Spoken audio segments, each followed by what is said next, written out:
C'est encore moi, votre frère Kenzo Mukenji, le membre ensemble de l'UDPS. Je viens très rapidement pour une petite vidéo, un petit numéro, voilà. Mais j'ai déjà lancé la première émission, suivez la première émission, dans laquelle on a parlé de ce combat de cage euh, entre C4, créé par Augustin Kabouya, contre Coalition 64, des vassaux, des esclaves de Kagame. Les Congolais sales de mauvaise qualité qui veulent que le Congo soit sous la domination de Kagame. Voilà. Alors, je crois... Suivez l'émission, et puis vous verrez. Et puis on a parlé d'Ebola, la décision des Américains. Voilà, plus de visa jusqu'à nouvel ordre. C'est-à-dire nous sommes bloqués.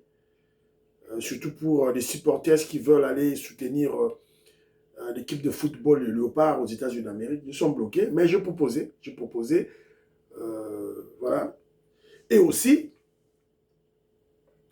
j'ai dit alerte à la manipulation. Attention à la manipulation de nos ennemis.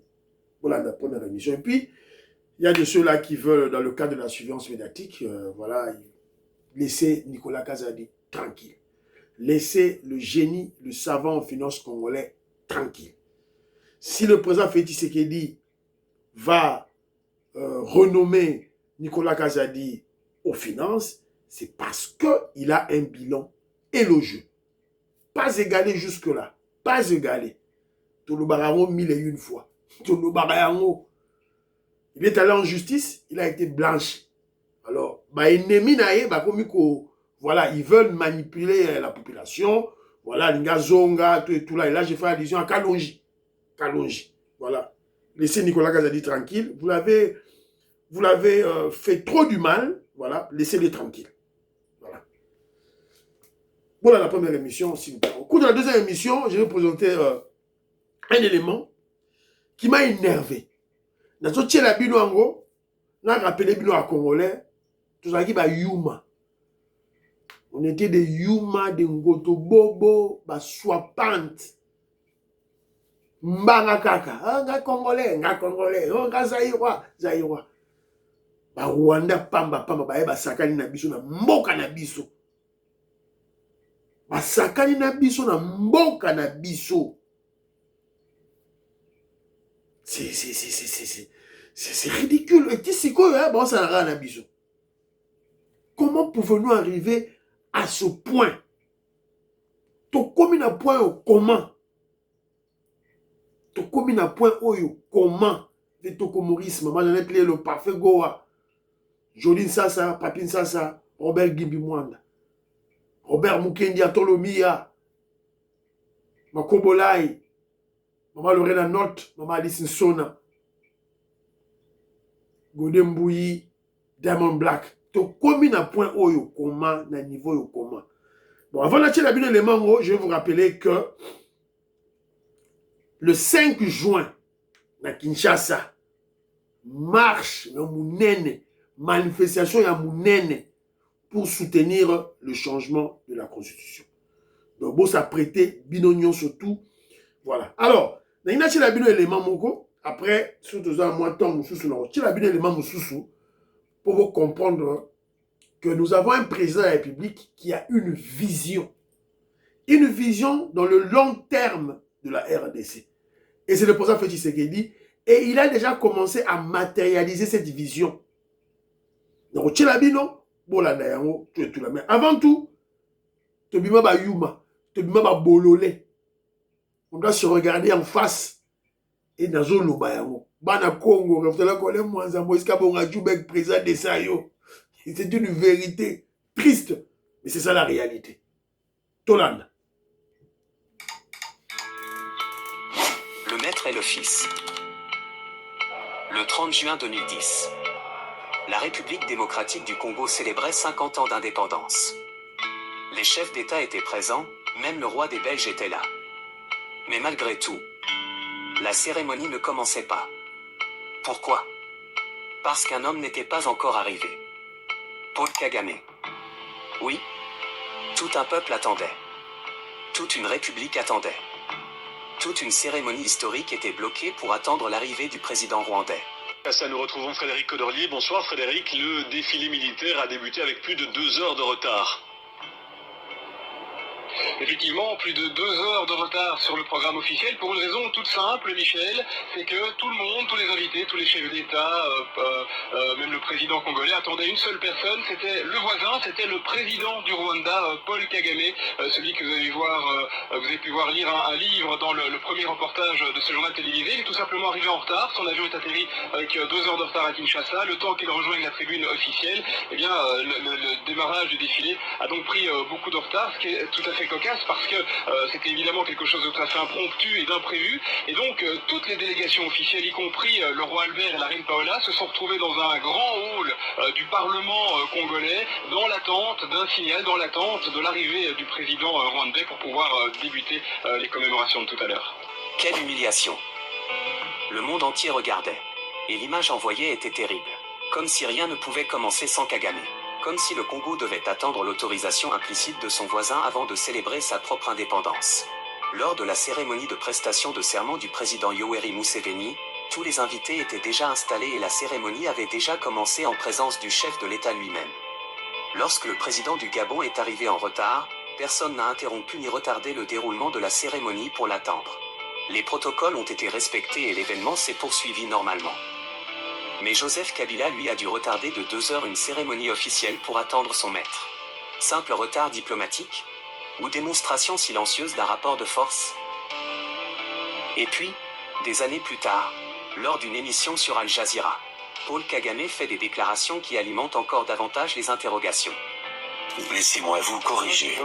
Ce ne sont pas seulement ceux qui combattent dans le CNDP ou dans la soi-disant rébellion appelée M23 qui ont été associés au Rwanda ou à l'armée rwandaise. Même ceux qui sont dans le gouvernement aujourd'hui ont fait partie de cela. Il n'y a personne dans le gouvernement congolais, en commençant exactement par sa tête, qui n'ait pas d'association avec nous. Des propos qui poussent certains Congolais à se demander qui dirigeait réellement? Joseph Kabila prenait-il ses propres décisions? Ou recevait-il des instructions d'ailleurs? Radar 243. Informé. Boyoki, hein? Boyoki skato outi. Bomoni skato outi. Et quand ils ont les réseaux sociaux, ils ont attaqué le président Félix Tshisekedi. Tout le monde a un jeune là, congolais, avec des cheveux crépus, très sales. Sûrement, à autre fumé chambre naïe. Azoben a président Félix Tshisekedi, un roi fainéant. Abimi pa ke nanda kunaye. Abimi pa kei. Bota l'escato outi. Bolandi événement. 50 ans d'anniversaire de notre indépendance. On doit attendre Kagame pendant 2 heures du temps. 30 minutes s'il vous plaît. 15 minutes s'il vous plaît. 5 minutes. 2 heures du temps. C'est-à-dire avion naye donc ezaki elongo etant le batutu bazana aya longo qui gagne azoya. Quelle humiliation. Alors, vous verrez des tambourinaires, des Congolais sans de mauvaise qualité, bayaka baloba la réseaux sociaux. Oh, UDPS, ayambaki Kagame, ayembela nzembu, yo nani, oboya Kagame. Mais bah, Bossani, humiliation auto subisaki pendant 50 ans na biso. Et le roi belge était là. Le roi Albert belge était là. Bah, Vandissier. Bah, c'est la Kagame. Et il y a encore un élément. Sûrement, je vais chercher cet élément. Il y a secrétaire général, il y a ONU. C'était c'était un Coréen, je crois. J'ai oublié son nom. Secrétaire général, il y a ONU. Kabila était là. Tout le monde était là. Alors, il devait présenter là. Voilà, je salue son Excellence, le président Paul Kagame, le président de la RDC. Il a dit ça. Son Excellence, le président de la RDC, Paul Kagame. Simaye Moradje, sorry. Batbaseki. Alors, le Congolais croit qu'il avait commis une erreur. Non, il n'avait pas commis une erreur. Il faisait passer le message. Il informait les Congolais. Et les Congolais, naïfs, toujours comprenez le message Wanati. Et moi, je crois que c'est le moment maintenant, Congolais, doit agir avec force, brutalité. Parce que trop, c'est trop. On nous a humiliés pendant 30 ans. Bah, détruire l'armée Nabiso, bah, détruire le service de sécurité Nabiso. Et maintenant qu'il y a un Congolais de père et de mère, un Congolais courageux, à Télémisikoyo, pour atteindre sa nation Nabiso, atteindre sa mboka Nabiso, et vous verrez, il y a des Congolais. Bah, ça va Congolais. Bah, ça va Congolais, bah, ndimi na bango, bah, ba miette, ou carrément, bah, on va mbongote, mais à cause de leur haine tribale contre le président Félix Tshisekedi par certains Moulouba, voilà, ils sont prêts à faire tout, à saboter tout. Donc il y a des Congolais à Kinshasa, parce que c'est le président Félix Tshisekedi, Aza Moulouba, a olingate guerre wana STC là, a olingate. Moulouba, c'est sa guerre à Est, a olingate, ils sont dans l'armée. Ils sont aussi dans l'armée. Moulouba, c'est sa guerre. Non. C'est ceux-là, on aime Sarabino, des Congolais, sans les mauvaises qualités, qui souffrent du syndrome de Chinarambo. Bangouana. Comment on va faire avec eux? Tout ça à Nengenine, la justice, même dans la justice, ils sont là. Même dans la justice, Bazawana. Tout ça à Nengenine. Bafwa, bachala. Surtout que nous allons au dernier virage ici, là. Il y a changement de constitution. En tout cas, là, on ne va pas blaguer. Bafwa, bachala. Ouais, au Meka, à Romona. L'ouragan de la révolution pacifique que le peuple congolais mène va l'emporter. Alors, ça c'est d'une part, on a été humilié, c'est vrai, on s'est ressaisi. Tous les télémasikoyo, tous les sikoyo, aux aguets. Tous aux aguets. Alors, tous à la prudent.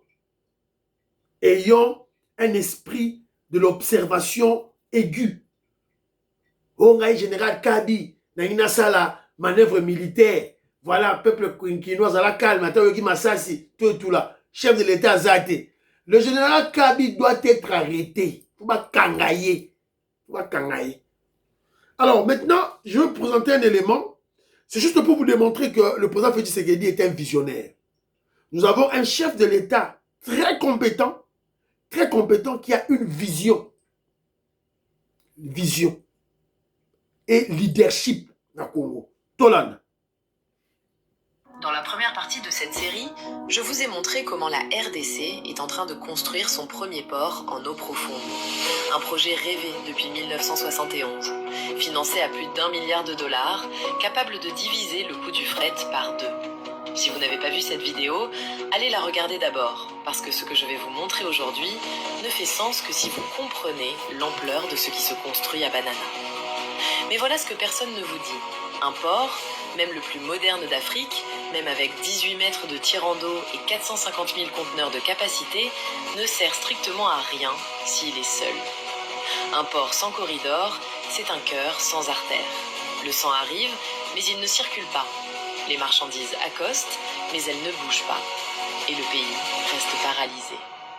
Ce que la RDC est en train de bâtir autour du port de Banana, c'est bien plus qu'un port. C'est un corridor complet, un système nerveux logistique qui reliera l'océan Atlantique au cœur même du continent africain. Et quand vous aurez compris ce système dans sa totalité, vous comprendrez pourquoi j'affirme que l'Afrique centrale est sur le point de changer de maître logistique. Commençons par la phase 2 du port lui-même. La phase 1, celle qui est en construction, prévoit un quai de 600 mètres et une capacité de 450 000 EVP par an. C'est déjà considérable. Mais ce n'est que le début. La phase 2 prévoit l'extension du quai principal à 1500 mètres. 1500 mètres de front d'accostage, avec un tirant d'eau maintenu à 18 mètres. La capacité grimpe alors à 1 300 000 conteneurs, équivalent 20 pieds, par an. 1 300 000. C'est plus que la capacité actuelle du port de Pointe-Noire, qui tourne autour d'1 million de VP. Vous comprenez ce que cela signifie? En phase 2, le port de Banana dépasse Pointe-Noire. Le port dont la RDC dépendait hier pour importer ses propres marchandises devient plus petit que celui qu'elle aura construit chez elle. Et les phases 3 et 4 projettent un quai total de plus de 2 km. 2 km de quai en eau profonde sur la côte atlantique congolaise, avec une capacité cible de 2 millions de VP à terme. À ce stade, on ne parle plus d'un port, on parle d'un hub logistique de classe mondiale, comparable à Tanger Med au Maroc, comparable à Djibouti sur la Corne de l'Afrique. Sauf que celui-ci dessert 110 millions de Congolais et potentiellement 200 millions d'habitants en Afrique centrale. Mais ce qui entoure le port est peut-être encore plus important que le port lui-même. DP World et le gouvernement congolais ont planifié la création d'une zone économique spéciale de 600 hectares autour du port de Banana. 600 hectares. C'est 6 millions de mètres carrés. C'est l'équivalent de 840 terrains de football posés les uns à côté des autres. Et cette zone ne sera pas un simple entrepôt géant. Le plan prévoit des usines de transformation, des unités de conditionnement, des ateliers d'assemblage, des centres logistiques de redistribution régionale. L'idée est simple, mais révolutionnaire pour la RDC. Au lieu d'exporter des matières premières brutes et de réimporter des produits finis à prix d'or, on transforme sur place. Le cuivre, au lieu de partir brut vers la Chine et de revenir sous forme de câbles électriques, est transformé à banana. Le bois, au lieu d'être expédié en grumes vers l'Europe, est découpé, traité, conditionné sur place. Le cacao, le café, les produits agricoles du Congo central sont emballés et exportés directement depuis la zone. C'est le passage d'une économie extractive à une économie de transformation. Et c'est exactement ce que chaque économiste sérieux répète depuis des décennies. L'Afrique ne s'enrichira jamais en exportant ses matières premières brutes. La richesse est dans la transformation. Et la zone économique spéciale de Banana est conçue pour cela. Qui dit zone économique spéciale dit aussi fiscalité avantageuse, exonération douanière, procédure simplifiée, guichet unique, typé de la région. Pointe-Noire, gérée par le groupe Bolloré, puis repris par MSC, traite environ 1 million de la production mondiale. Le monde a besoin de ce port autant que la RDC. Ce n'est pas un projet de prestige, c'est un projet de nécessité. Nasukiwana. Vous comprenez maintenant que Mboka Yaba Vietoko Maurice, Yaba Maman Jeannette Lelo, parce que Bazala ba concession kuna, Maman Jeannette Lelo, Vietoko Maurice, Bazala ba concession kuna, GT. Eux vivent aux États-Unis d'Amérique, mais pour le moment, ils sont à Kinshasa, ils sont au pays, voilà, parce que Vietoko Maurice a pensionné. Voilà. Donc, d'ici 10 ans, Banana, Mwanda Banana sera plus belle que Kinshasa, plus belle que d'autres villes de la RDC. Zala on a cuivre, zala on a minéraux. D'ailleurs, vous avez dans Congo central, ba minéraux zali. Vous avez Mboka Badidia Ntamba, il y a André Makiese, il y a Madina Makiese, il y a Pekos Kawa. Dites-moi maintenant. Donc vous comprenez que nous avons un chef de l'État, le président Félix Tshisekedi, qui a une vision. Il y a Zamoulouba, mais avant tout c'est un Congolais. Donc dans lui, il y a le son congolais. Samba Congo et dans la Katinaï. Donc il doit développer tout le Congo. Tout le Congo. Donc vous voyez maintenant, autour, il y a ce projet en construction à port de Banana, un projet qui a démarré, la planification avait démarré depuis 1971, 1971, donc 55 ans passés. Mobutu, Aboyi Norosalango, Laurent Désiré Kabila Boyi, Hippolyte Kanamba Boyi, les Belges, 80 ans Boyi Nabango, Fachi Beton, Ayazo Sala. Ayazo Sala. Totika Kende. Non. Totika Kende. Voici sa mission. La paix n'a biloko Ayazo Sala. Il ne va pas tout terminer de toutes les façons, mais il faut tout cahier, tout soutenir Azalawana peuple Asibela Makolo, Azalawana. Alors, vous comprenez qu'autour, il y a port, il y a eau profond, port à l'eau profonde de Banana, c'est tout un réseau qui est en train de se construire. Et vous avez compris dans l'élément, le narrateur est en train de dire, bon, c'est une dame, je crois, Azolobake, un port en eau profond, sans réseau routier, c'est comme un cœur sans des veines. Makile Olegane. Donc, Babylone, et là, on a port à l'éfandi. Mais si vous avez voilà. Il y a déjà un projet de construction d'une autoroute Banana-Kinshasa. Les Chinois vont sauter premier. Donc, il y a Kinshasa Mobimba et Congo Mobimba. Le cuivre va quitter Ole Kenenere Bimarana, oh, port à l'obito, oh, Bimaboy. Non! Et on l'ongane côtier yeti na banana et bimeke. Et ça va créer des emplois le long na banane. Et qui va en profiter? C'est le Congolais.